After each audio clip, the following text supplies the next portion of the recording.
تصادف کرده بودم، زانوم پکیده بود، پا شدم رفتم سر کار. وسط اساس کشی بودیم، خیلی گرد و خاکی و این زامبی بودم، پا شدم رفتم سر کار. عمل کرده بودم، بعد مدت بیشتری استراحت میکردم، پا شدم رفتم سر کار.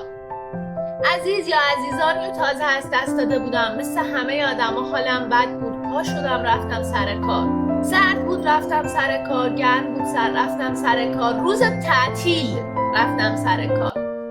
جمعه یه برف شدیدی اومده بود و بعد از مدت‌ها به این خشکسالی یه رونقی داده بود.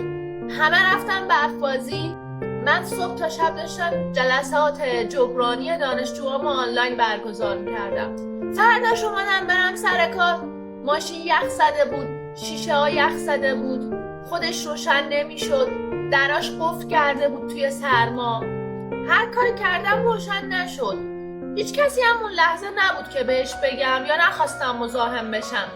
نشستم یه گوشه یه جوجه یخ زده پشت ماشین، گریه‌هامو کردم و با خودم کنار اومدم مثل همیشه.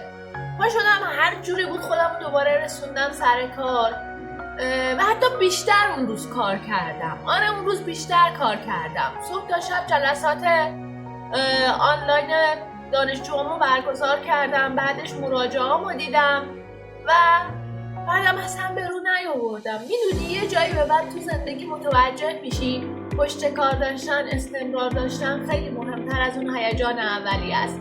گریه کن، زجر بکش، حالت بد باشه، پاشو، تعهد داشته باش به کارت و هیچ بهونه‌ای نیاد. این رمز موفقیت.